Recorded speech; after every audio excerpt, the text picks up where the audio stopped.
ሰላም የተወደዳችሁ የኤሪሳት ቴሌቪዥን ተከታታዮች፣ ለዛሬ ነሐሴ 3 ቀን 2026 የተሰናዱ የረፋድ ዜናዎችን ወደ እናንተ ማድረስ እንጀምራለን። እንድትከታተሉን በአክብሮት እንጠይቃለን። አበይት ነጥቦቹን በቅድሚያ በሸረሪና የተጀመረው ውጊያ መቆሙ ተነገረ። የአፍሪካ ቀንድ ቀውስ ወደ ጦርነት ማምራቱ የማይቀር መሆኑ ተገለጸ። በኢትዮጵያና ኤርትራ ድንበር የሁለቱ ሀገራት አንድነት የሚያስተዋውቅ መርሃ ግብር መካሄዱን የትግራይ ክልል ሚዲያዎች ዘገቡ። እስራኤል በቀይ ባህር አካባቢ ቀውስ እየፈጠረች ነው ሲሉ የሶማሊያ ፕሬዝዳንት ከሰሱ። በግብጽ 5.4 ሬክተር መጠን ያለው ርዕደ መሬት ተከሰተ። አሜሪካ 46000 ስደተኞችን ማሰሯ ተገለጸ። ወደ ዝርዝር ዜናዎች እናልፋለን። ከኛ ጋር ቆዩ።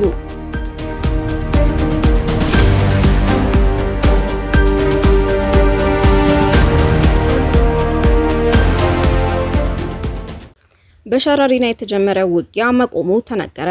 በመከላከያ ሰራዊትና በትግራይ የጸጥታ ኃይሎች መካከል ሸረሪና በተባለ ቦታ የተጀመረው ውጊያ መቆሙን ማንነታቸው ያልተገለጸ የመረጃ ምንጮችን ዋቢ አድርጎ የፈረንሳይ ዜና አገልግሎት ዘገበ። የኢትዮጵያና ሱዳን ድንበር አቅራቢያ በሚገኘው ሸረሪና የተባለ ቦታ ውጊያ የተቀሰቀሰው ከትናንት በስቲያ ቅዳሜ ከማለዳው 12 ሰዓት ገደማ እንደሆነ አንድ ስማቸው ያልተገለጸ የህወሓት አባል መናገራቸውን የዜና ወኪሉ ዘግቧል።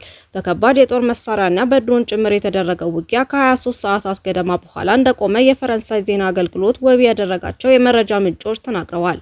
በግጭቱ ምን ያህል ሰዎች እንደተገደሉ ወይም እንደቆሰሉ መረጃ ከመስጠት ግን ተቆጥበዋል። ስማቸው እንዳይገለጽ የጠየቁ ሌላ የጸጥታ የመረጃ ምንጭ በእርግጥም ውጊያው እንደቆመ ለፈረንሳይ ዜና አገልግሎት ተናግረዋል።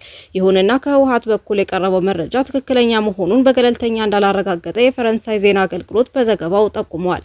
በኢትዮጵያ ብሔራዊ ምርጫ ቦርድ ከህጋዊ ፓርቲነት በተሰረዘው ህወሓት የሚመራው የትግራይ ክልላዊ መንግስት ከትናንት በስቲያ ቅዳሜ ባወጣው መግለጫ የኢትዮጵያ ፌዴራል መንግስት በሸረሪና በኩል ከማለዳ ጀምሮ ውጊያ ጀምሯል በማለት ወንጅሎ ነበር። የፌዴራል መንግስት ግን ስለ ጉዳዩ በይፋ የሰጠው ማብራሪያም ሆነ ምላሽ የለም። ይሁንና የመስኖና ቆላማ አካባቢ ሚኒስትሩ አብርሃም በላይ በተረጋገጠ የፌስቡክ ገጻቸው ባሰፈሩት ጽሑፍ ህወሓትን በሸረሪና በኩል ጦርነት በመክፈት ወንጅለዋል። በኢትዮጵያ መከላከያ ሰራዊትና በትግራይ የጸጥታ ኃይሎች መካከል ነሐሴ 1 ቀን 2026 ውጊያ መቀስቀሱ የተሰማው በአዲስ አበባና በመቀለ በሚገኙ ባለስልጣናት መካከል ያለው ውጥረት በኃይል በተባባሰበት ወቅት ነው። በሸረሪና የተካሄደው ጦርነት በይፋ ማን እንደጀመረው ባይታወቅም የኢትዮጵያ መከላከያ ሚኒስቴር ድል አድራጊነቱን ገልጿል። ሆኖም በገለልተኛ አካል ሊረጋገጥ አልተቻለም። በህወሓት የሚደገፉ የሚዲያ ባለሙያዎችና ማህበራዊ አንቂዎች ደግሞ ህወሓት ማሸነፉን በመግለጽ የትግራይ ተዋጊዎችም ድሮን መጠቀማቸውን የሚገልጽ መረጃ አሰራጭተዋል።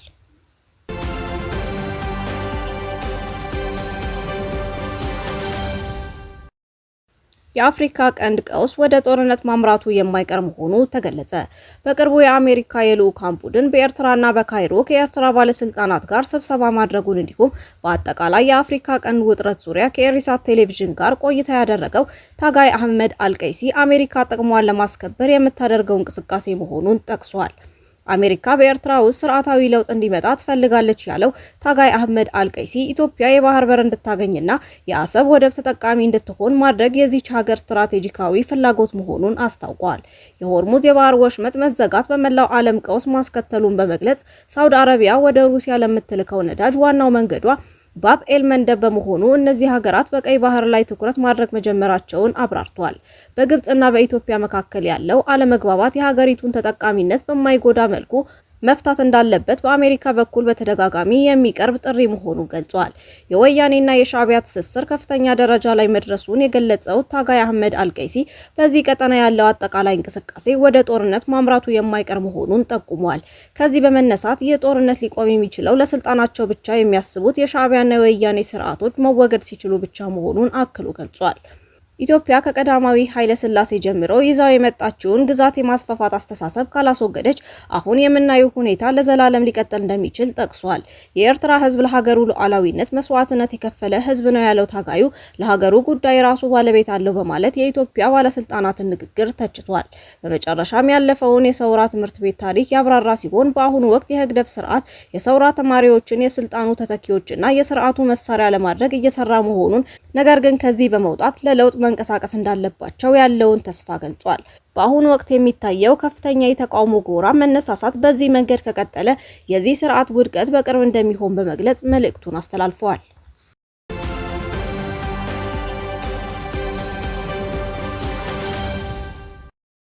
በኢትዮጵያና ኤርትራ ድንበር የሁለቱን አገራት አንድነት የሚያስተዋውቅ መርሃ ግብር ማካሄዱን የትግራይ ክልል ሚዲያዎች ዘገቡ።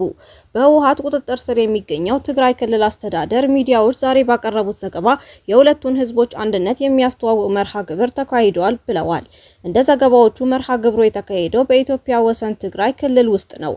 በፕሮግራሙ ከኤርትራ የጉሎ መከዳ፣ ዛላምበሳና ሰንአፈ ወረዳዎች ኃላፊዎችና ተወካዮች መገኘታቸውንም አስረድተዋል።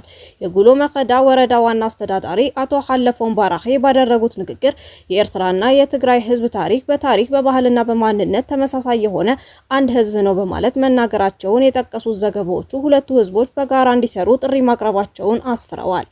የሰንአፈ ዞን አስተዳዳሪው እንድሪስ አሊ በበኩላቸው ሁለቱ ህዝቦች በጋራ ከመስራትና ከመልማት ተቆጥበው መቆየታቸውን ጠቅሰው ያጡትን ይህንን እድል መመለስ እንዳለባቸው ማሳሰባቸውን አስረድተዋል። የትግራይ ምስራቃዊ ዞን አስተዳዳሪ አቶ ፍስሐ ኃይሌ ሲናገሩ ደግሞ የኤርትራና የትግራይ ህዝቦች በጋራ ጠላትን ፊት ለፊት መጋፈጥና በሰላም አብሮ መኖርን ባህል አዳብረዋል ካሉ በኋላ በህይወት ጉዞ ውስጥ ምንም ችግር ማጋጠሙ የተለመደ መሆኑን ጠቅሰዋል። ጨምረውም ሁለቱም ህዝቦች ችግሮቻቸውን በማረምና ስህተቶች እንዳይደገሙ በመስራት የተሻለ ሰላምና ልማት ማረጋገጥ እንደሚችሉ መግለጻቸውን ሚዲያዎቹ ዘግበዋል። የሻዕቢያና የወያኔ ስልታዊ ጥምረትን በተመለከተ ብዙ ትችትና ጥያቄዎች ሲነሱ መቆየታቸው ይታወቃል። እስከ ቅርብ ጊዜ ሁለቱ ድርጅቶች የመሰረቱት ጽምዶ የተባለው ጥምረት በይፋ ሲገለጽ አይስተዋልም ነበር። በተለይ ከኤርትራ በኩል ከአክቲቪስቶች በስተቀር በድርጅቱና በኤርትራ መንግስት ይፋዊ መግለጫና እውቅና ሳይሰጥበት በመቅረቱ በህወሓት ተቃውሞዎች ትችት ሲቀርብበት መቆየቱ ይታወቃል።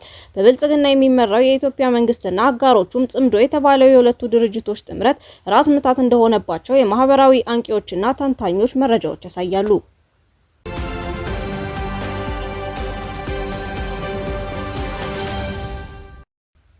እስራኤል በቀይ ባህር አካባቢ ቀውስ እየፈጠረች ነው ሲሉ የሶማሊያ ፕሬዝዳንት ከሰሱ። የሶማሊያው ፕሬዝዳንት ሐሰን ሼክ ሞሐሙድ የፌዴራል ፓርላማውን 7ኛ ጉባኤ በይፋ በከፈቱበት ወቅት ባደረጉት ንግግር እስራኤል በሶማሊያ ውስጣዊ ጉዳዮች ጣልቃ እየገባች መሆኑን ከሰዋል። የሶማሊያ የዜና ተቋማት ነሐሴ 2 እንደዘገቡት ፕሬዝዳንቱ እስራኤል በሶማሊያ ውስጥ እያደረገች ያለውን ጣልቃ ገብነት በጥብቅ በመተቸት ይህ የሶማሊያ ሉዓላዊነትና የግዛት አንድነት የሚጥስ ነው ብለዋል።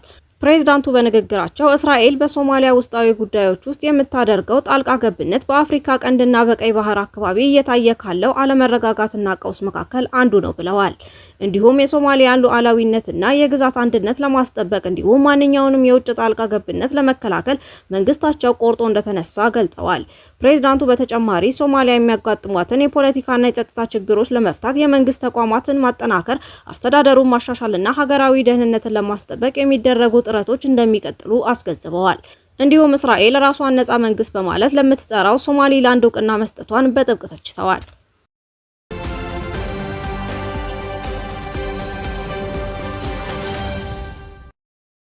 በግብጽ 5.4 ሬክተር መጠን ያለው ርዕደ መሬት ተከሰተ።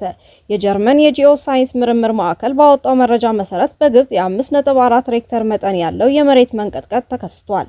ይህ የመሬት መንቀጥቀጥ ከመሬት ወለል በታች 10 ኪሎ ሜትር ወይም 6 ማይል ጥልቀት ያለው የተከሰተ መሆኑን ማዕከሉ አረጋግጧል። የመሬት መንቀጥቀጡ በግብጽ ብቻ ሳይወሰን አቋርጦ በማለፍ በደቡባዊና መካከለኛው እስራኤል ክፍሎችም ድረስ በስፋት ተሰምቷል። የግብጽ ቀይ ጨረቃ ማህበር አደጋው በተሰማባቸው ግዛቶች ውስጥ የአስቸኳይ ጊዜ ምላሽ እቅዱን ወደ ተግባር ማስገባቱን አስታውቋል። ይሁን እንጂ ማህበሩ እስካሁን ባለው መረጃ የደረሰ የሰው ሕይወት መጥፋትም ሆነ የንብረት ውድመት ሪፖርት እንዳልደረሰው ገልጿል። ባለስልጣናቱ አጠቃላይ ሁኔታውን ማጣራታቸውን እስኪጨርሱ ድረስ ነዋሪዎች የመሰነጣጠቅ ወይም የጉዳት ምልክት ከሚያሳዩ ህንጻዎች ርቀው እንዲቆዩና ይፋዊ መረጃዎችን ብቻ እንዲከታተሉ ቀይ ጨረቃ ማህበር በጥብቅ አሳስቧል።